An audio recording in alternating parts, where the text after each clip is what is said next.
सलाम, नमस्ते, सत श्री अकाल। मैं हूं रजा और आप देख रहे हैं रजाग्राफी। अगर आप हमारे चैनल पर हैं तो सबसे पहले चैनल को सब्सक्राइब कीजिए और लीजिए सुनिए सबसे बड़ी खबर। ईरान ने लंबे समय के बाद जनाब इब्राहिम रईसी की मौत यानी शहादत के बाद ईरान की सबसे पहली, सबसे खतरनाक और बड़ी धमकी, सीधी धमकी इजराइल को है। ईरान ने पहली बार ऑफिशियली धमकी दी है कि अगर गलती से लेबनान पर इजराइल ने अपनी पूरी ताकत का इस्तेमाल करके हमला किया तो ईरान यानी हम अपनी पूरी ताकत से अपने तमाम संगठनों और लड़ाकू ग्रुप के साथ जो अलग अलग जगह पर मौजूद हैं उन सबके साथ मिलकर आधिकारिक तौर पर लेबनान की मदद को उतरेंगे और इजराइल से भिड़ेंगे और इलाके में एक नई जंग की शुरुआत होगी। ईरान बहुत कम इस तरह की धमकी देता है और अगर ईरान धमकी देता था तो दुनिया हल्के में लेती थी, लेकिन पिछले हमले के बाद पूरी दुनिया इस बात को समझ गई है और अमेरिका ने कह भी दिया है 4 दिन पहले कि अगर ईरान ने पूरी ताकत से हमला किया इजराइल पर तो हम रोक नहीं पाएंगे। तो दुनिया समझ चुकी है कि अब ईरान सिर्फ धमकी नहीं देता। नेतन्याहू के माथे पर पसीना है। आनन फानन अंदर ही अंदर गुप्त मीटिंग हो रही है कि आखिर सबको संभाल लेंगे, ईरान के हमलों को कैसे संभालेंगे। अब मामला बहुत सख्त हो चुका है। अरब देश यानी खासकर सऊदी अरब और दूसरे अरब देश भी लेबनान में मौजूद जो उनके नागरिक हैं उनको जल्दी जल्दी बाहर निकाल रहे हैं और उनको वार्निंग दे रहे हैं कि जितनी जल्दी हो सके लेबनान छोड़ दें। अब लेबनान और इजराइल की जंग बिल्कुल मुहाने पर आ चुकी है।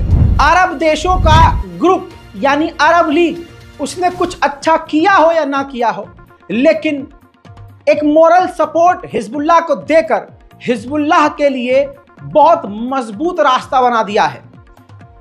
जो असिस्टेंट ऑफ अरब लीग के सेक्रेटरी हैं उन्होंने ऑफिशियली ऐलान कर दिया है कि अब अरब लीग के तमाम अरब देशों ने हिजबुल्लाह को आतंकी संगठन कहना बंद कर दिया है। यह कल भी बता चुका था कि हिजबुल्लाह के लिए यह एक बहुत मजबूत खबर है। हजरत मोहतरम 353 हिजबुल्लाह के लड़ाके इस जंग में अब तक शहीद हो चुके हैं। इन सब चीजों को देखने के बाद अरब लीग भी समझ चुका है कि फिलिस्तीन के लिए फ्रंट पर आकर लड़ने वाला हिजबुल्लाह और ईरान, इसके अलावा कोई और नहीं है, जिसकी वजह से अरब लीग हिजबुल्लाह के लिए नरम पड़ गया है। उधर इजराइल बड़ी ही तेजी से लेबनान पर हमलों को बढ़ा रहा है। हाल में ही कुछ ही घंटे पहले इजराइल ने लेबनान पर हमला किया है। देखिए,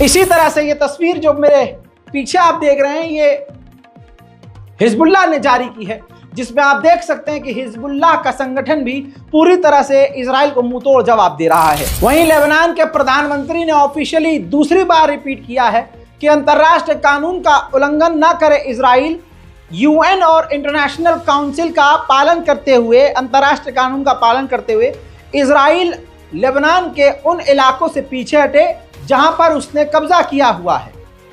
जिसके बाद हम भी हिजबुल्लाह को लिथानी रिवर से पीछे करेंगे। हजरत मोहतरम, ईरान की इस बड़ी धमकी के बाद इजराइल के डिफेंस मिनिस्टर कच्छे में मूत दिए हैं।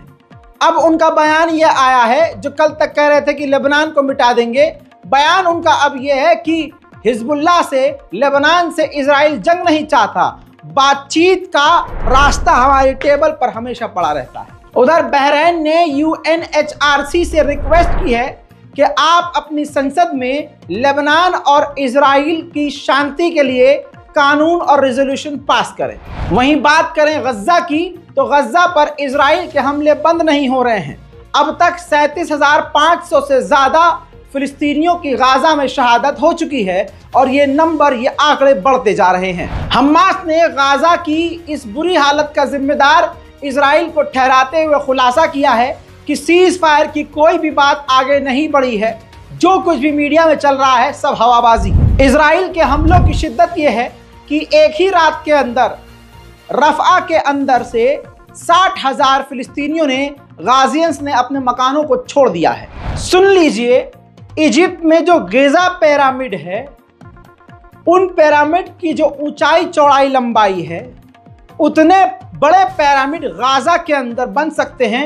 इतना गज्जा के अंदर मलबा इकट्ठा हो चुका है। गज्जा के लोग प्यार करने वाले हैं, फिलिस्तीन के लोग मोहब्बत बांटने वाले हैं, हथियारों को प्यार से जवाब देने वाले हैं, हमलों को पलटकर मोहब्बत से जवाब देने वाले हैं।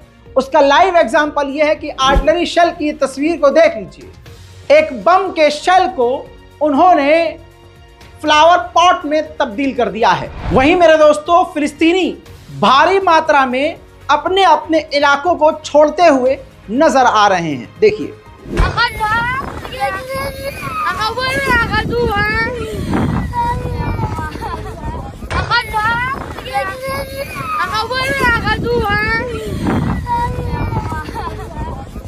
वहीं अमेरिका के न्यूयॉर्क में जो लोग फिलिस्तीन के समर्थन में प्रदर्शन कर रहे थे, बता दूं कि अमेरिकी पुलिस ने उनको गिरफ्तार कर लिया है। देख लीजिए।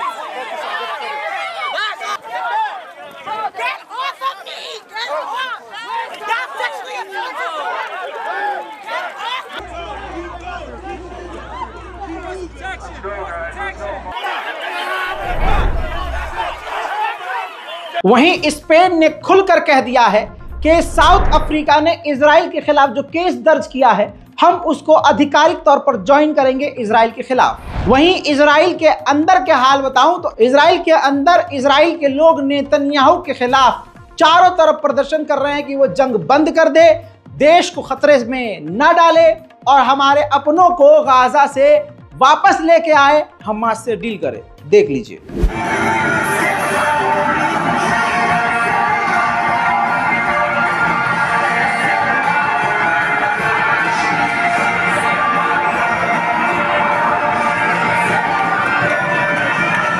अब अपडेट दूं हूथीस का, तो हूथीस के 9 से 7 कहा जा रहा है, 7 से 9 के बीच की संख्या है कि ड्रोन लॉन्च किए थे यमन के हूथियों ने, जिन ड्रोन्स को 7 से 9 ड्रोन्स को अमेरिका ने मारकर गिराया है। वेस्ट बैंक के 5 अलग अलग इलाकों में इजराइल ने कब्जा करने का ऐलान किया है, जिसकी निंदा यूरोपीय यूनियन और सऊदी अरब ने की है। अब नेतन्याहू के खिलाफ इजराइल के अंदर पूरा माहौल बन गया है। नेतन्याहू को अब 66% इजरायली नहीं चाहते कि वो पॉलिटिक्स पे रहे। 66%, 66% इजराइल के यहूदी चाहते हैं कि नेतन्याहू पॉलिटिक्स से निकल जाए। फिलिस्तीन का अपडेट दे दूं तो फिलिस्तीन के वेस्ट बैंक के एक गांव से ही 500 से ज्यादा फिलिस्तीनी बच्चों को इजराइल किडनैप कर चुका है। हजरात मोहतरम, गाजा और फिलिस्तीन इस वक्त काफी मुसीबत का सामना कर रहे हैं। हम कुछ नहीं कर सकते तो दुआ कर सकते हैं, और अगर हमारी हैसियत है तो इस बारकोड का इस्तेमाल करके गाजा और फिलिस्तीन की मदद के लिए आगे आ सकते हैं। इस रिपोर्ट को शेयर कीजिए, चैनल को सब्सक्राइब कीजिए, अपने अंगूठों का इस्तेमाल कीजिए और कमेंट में अपनी दिल की बात जरूर लिखिए, जिन कमेंट्स को मैं खुद पढ़ता हूं। आपके कमेंट से हिम्मत मिलती है, ऐसा लगता है कि आप लोग, हम लोग गाजा के साथ हैं। लिखते रहिए, बोलते रहिए और शेयर करते रहिए। जय हिंद।